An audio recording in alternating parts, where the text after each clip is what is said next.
Hello friends, welcome to Blessed Excellence Center. Do way to subscribe to our center. In today's video, we are giving attention to de novo synthesis of purine nucleotides. Now, there are basically three methods of synthesizing purine nucleotides. These are de novo synthesis, which is predominant. We also have the salvage pathway, as well as phosphorylation of purine nucleosides. So these are the three methods of synthesizing purine nucleotides, okay? But in this video, we are giving attention to de novo synthesis of purine nucleotides. Your presenter remains E.B. Christian. As you can see in this structure, this is a typical structure of purine nucleotides, particularly adenosine monophosphates. The structure in green is adenine. This in red is ribose sugar, while this other one in blue is phosphates group. Now, I want you to note that this purine is labeled in clockwise direction and not the other way around. You label it in clockwise direction, and that is why we have it here as nitrogen 1. This is 2, 3, 4, 5, 6, then 7, 8, and 9. That is how you label it. Also note that it's nitrogen 9 that is bonded to carbon 1 of the ribose sugar. This is how the ribose is also labeled: 1, 2, 3, 4, and 5.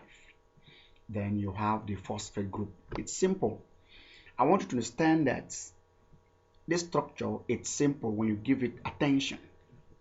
Look at the phosphate group. It's just a phosphorus at the center, clustered by 4 oxygen atoms, and one of the oxygen carries a double bond. Simple. Now, the ribose sugar is just a pentagon with oxygen atom, and then the hydroxyl group down here, then all these components. Simple. And then the purine base is just a 2 rings fused together, and then you label it in a clockwise direction. So the whole of these 3 components constitutes what we call adenosine monophosphates, because it has 1 phosphate group. So we're going to look at how to synthesize this molecule. The synthesis of purine nucleotides from small particles like amino acid from the very scratch, such method of synthesis is called de novo synthesis.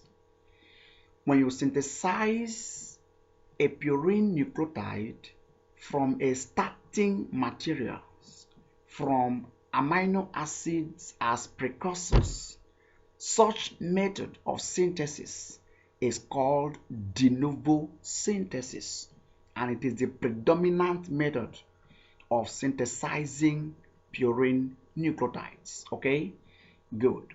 Now, there are precursors that are used for this synthesis, and also we use pre-existing ribose 5-phosphates to synthesize the molecule.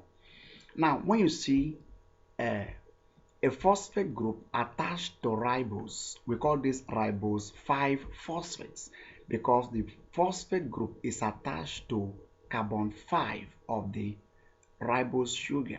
So we call this ribose 5. This and this is called ribose 5. We use pre-existing ribose 5 to synthesize purine nucleotide.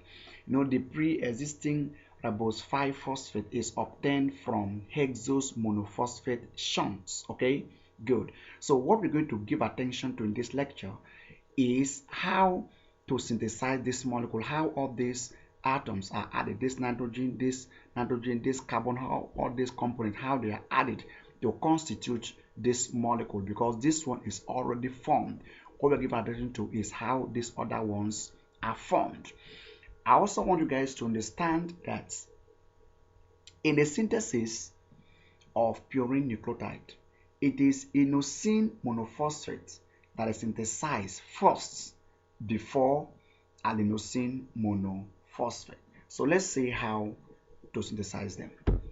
Firstly, glycine is the source of carbon 4, carbon 5, and nitrogen 7.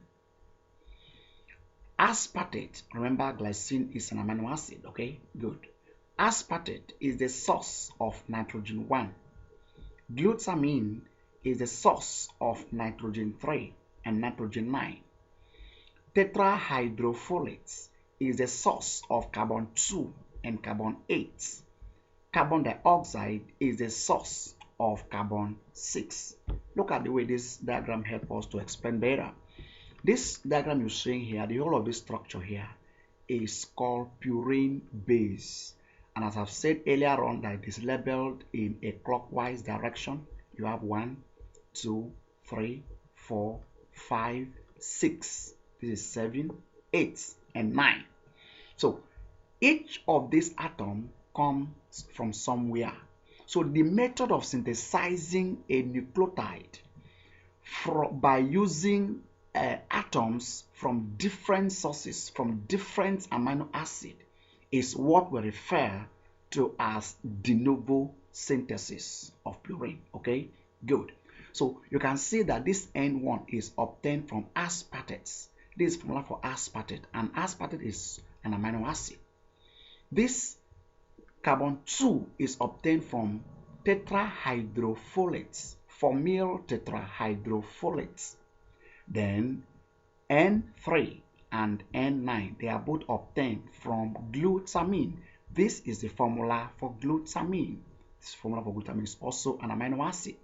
Then carbon 4, carbon 5, nitrogen 7, they are obtained from glycine, and this is the formula for glycine. And finally, carbon 8 is obtained from tetrahydrofolate also. Okay, and we also have carbon 6, which is obtained from carbon 4 oxide. So these are the sources of these precursors that are used for de novo synthesis of purine nucleotides. But before we round up, I want to give you a shortcut that will help you to understand the synthesis better. I want you to know that purine de novo synthesis is composed of 1 preliminary step and 10 main steps. Some person include this preliminary step as part of the steps, and they call it 11 steps. It is actually a preliminary step. I will explain that better later. Okay, good. Now, of the 11 steps, which include the 1 preliminary step and the 10 main steps, the order of incorporating the precursors, I've already shown you the sources of the precursors, is first of all, you inculcate the 9th atom. After inculcating 9th atom, you inculcate atom 4, 5, and 7. After which you inculcate atom 8, then atom 3, atom 4, atom 1, and the second atom. Remember, I've told you the sources of atom 9.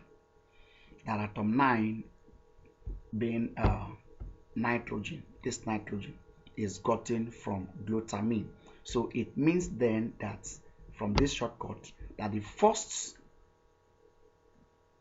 precursor to be inculcated is glutamine, because it is the source of N9.